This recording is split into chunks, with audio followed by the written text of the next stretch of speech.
one team that I'm really excited to see continue to grow and continue to perform and hopefully build up to something very special in 2026. Shit, man, I got a team like that, though.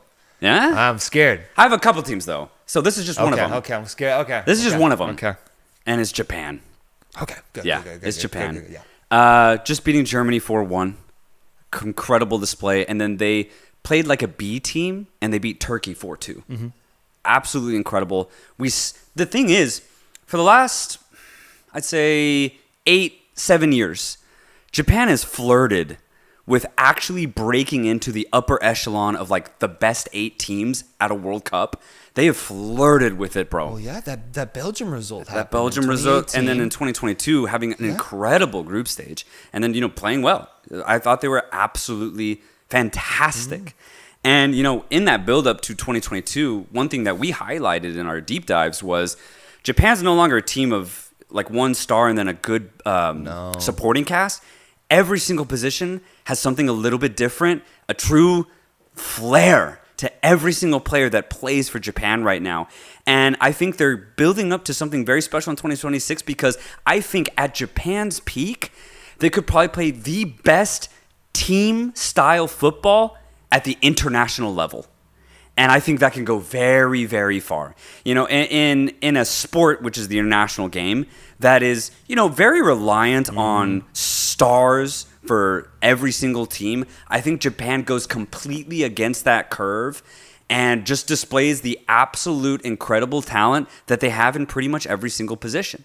And the way that they're playing right now, the way that they've been playing, I just only see them getting better. I think a big milestone for them will be winning the Asian Cup that's happening in January. I think they have to win that. They have to. Prove to themselves that they are the best on the continent right now. Do it in style, play the way that they're playing, and then from there, they qualify for 2026, top of the group, or however they end up doing it. And do they go into the best form of their lives as a nation into the USA for 2026? I'm incredibly excited to see how this Japanese team can grow because it's not dependent on one guy. It's dependent on a conglomerate of this entire 11. And that's really exciting for me to see. Yeah, I see the potential that Japan has. I completely recognize everything you're saying. I think the step I want them to take is to, I wish there was a way to do it, but to have confidence against truly elite sides is something that I want them to gain. I feel like that's the biggest hurdle they have to jump. Right? They were able to beat a Germany team, but Germany, as we've seen, has been in shambles recently. They got their fucking number now. It's beautiful to see. But I think a lot about Morocco, who was a very good organized team. They had their stars, but it wasn't about them. It was about how they played fluidly as an entire system. I see Japan as a very similar type of approach, but ultimately Morocco flamed out against a top side in France. For Japan to do what Morocco couldn't, I want them to be able to, go toe-to-toe against like a French side in this example and be able to, beat them and defeat them playing truly team football.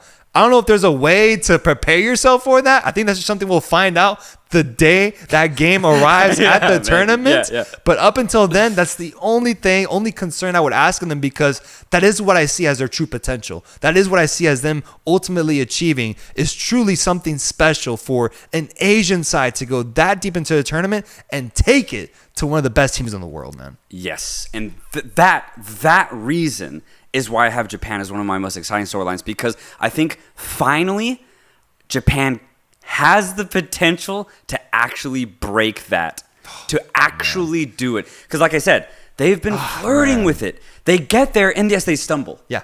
But I think now they get there in 2026 and I think we might see a different result. But it's going to take a lot. I'm not saying it's going to happen, but if there is an Asian team to do it, I have never felt more confident about this specific Japanese team. I think, okay, I figured out what I'm trying to express.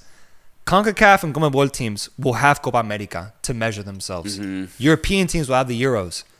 Japan has Asia. I know. I wish they got invited to like the Copa America or something. I wish they could get into the Euros. I think would be an incredible thing. You know what would be interesting is the Gold Cup in 2025. It might be expanded. Yeah. Maybe they invite because Japan got invited to the Copa America in 2011. But unfortunately, they couldn't play because there's a tsunami in Japan or whatever. Yeah. Really unfortunate. But maybe they get invited. That would something like a Gold Cup or something. Yeah. That could be interesting. God, it still wouldn't be like Europe, but I don't know if South American teams would get invited to the Gold Cup. I don't know. But I wish there could be something like that. The World Cup title hopes rely on an invitation. Is what Yeah. I get it. Yeah. I'm just saying, that's the only thing I wish they could have that I know that CONCACAF teams, CONMEBOL teams, and European teams have. The top teams will be able to do it. Yeah. I wish Japan could get it, but regardless, I do see them